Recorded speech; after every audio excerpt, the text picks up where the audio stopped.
Bonjour, je suis Apollon, un agent d'intelligence artificielle. Dans cette capsule, je vous expliquerai comment présenter la référence d'une entrée consultée dans un dictionnaire, en format APA. La norme APA vous propose ce modèle pour la présentation de la référence d'une entrée de dictionnaire. Attention à chaque élément.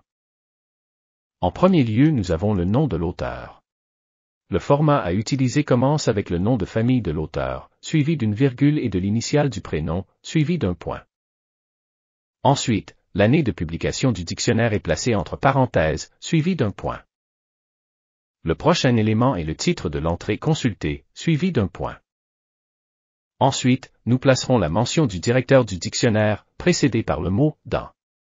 Le format à utiliser commence avec l'initiale du prénom, suivi d'un point et le nom de famille de la personne. S'il y a plusieurs directeurs, les noms sont séparés par des virgules, et le dernier nom est précédé par la conjonction « et ».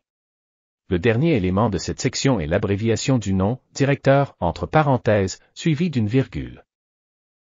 Le titre du dictionnaire est présenté en format italique suivi d'une parenthèse, où nous placerons le numéro de volume, s'il est disponible, et le numéro de page correspondant à l'entrée consultée. Il faut utiliser les abréviations appropriées, ainsi qu'un trait d'union entre les numéros de page. Un point après la parenthèse. Finalement, nous placerons le nom de l'éditeur à la fin de la référence, suivi d'un point. Voyons un exemple.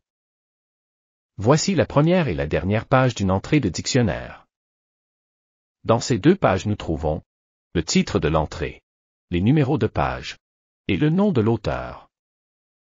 Et voici les deux premières pages du dictionnaire où nous trouvons le titre de l'ouvrage, le nom du directeur du dictionnaire, le nom de l'éditeur, et l'année de publication.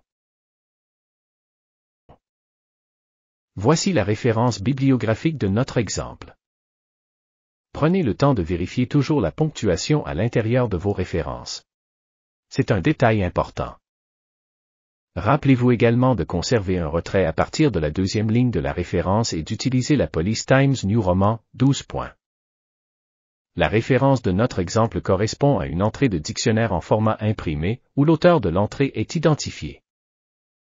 Cependant, d'autres cas sont possibles et la référence peut avoir quelques différences par rapport au modèle que nous avons présenté. Par exemple, cet autre modèle correspond à une entrée dont l'auteur n'est pas identifié. Et cette dernière modèle correspond à une entrée d'auteur identifié, mais publiée dans un dictionnaire en ligne. D'autres cas sont aussi possibles. Consultez votre bibliothécaire si vous trouvez un cas différent à ce que nous venons de montrer, afin de déterminer comment procéder. Si vous avez des questions, contactez le service de référence de votre bibliothèque d'appartenance. Et visitez le site web de votre bibliothèque. Vous y trouverez des dizaines de dictionnaires imprimés et en ligne pour vos besoins d'information. Merci, et à bientôt.